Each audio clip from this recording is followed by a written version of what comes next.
changing zoning in this district is not a simple matter. It requires, that it be something that is compatible with the local water revitalization plan. Currently, I believe what Mr. Miller is going to show you tonight doesn't really conform to what the plan says. We are going to be updating the local waterfront revitalization plan. We received a grant 2 years ago, 2012, from the Department of State to do that work. We got our contract completed with the Department of State in the fall of last year, October, I believe. And we're actually in a position now that we're just about ready to go out and procure our consultant for working with us on that plan.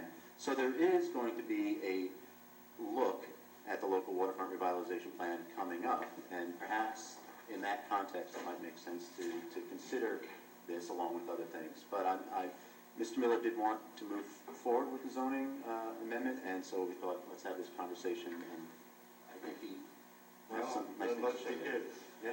I appreciate your indulgence here, and I'll try to make it as brief as I possibly can. I've owned my property since 1991. I built my first building here in 1980, and Jack Burns sat on the planning board and he says, "Philly, you're a dreamer," but a lot of my dreams came true.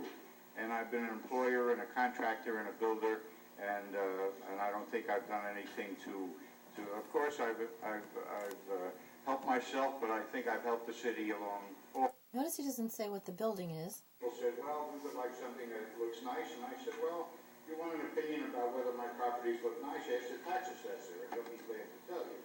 The fact is that if you want to invite reasonably large investment in Peekskill and change some of the tax structure here, this is something that I would project for Who says that anyone wants to do that block really doesn't fit.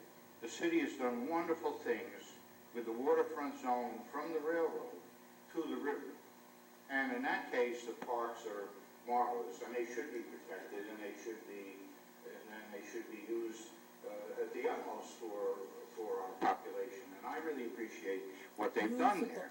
In fact, in creating that zone, they didn't take into account that maybe if the river was used for all these years traditionally for industrial uses and power plants and garbage plants and gypsum plants, why not something for people?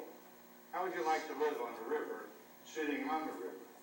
And in terms of your parking problem, I have no problem with two cars for every apartment and put 200 of them underneath. What a monster. If you want to solve the parking problem, make people put a garage underneath the townhouse, or build it high enough so you can build 3 stories of parking.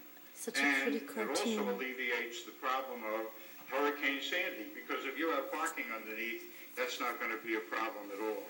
It may wipe out a couple of cars, but that's about it. In terms of that, we're talking about, I have 2 parcels. One is 4 acres under the river, and we can do Plan A and Plan B. Plan A is 150 feet. 4 acres 12 under stories and 100 the river? apartments, all with the view of the river, which is the same view that Henry Hudson saw when he came up.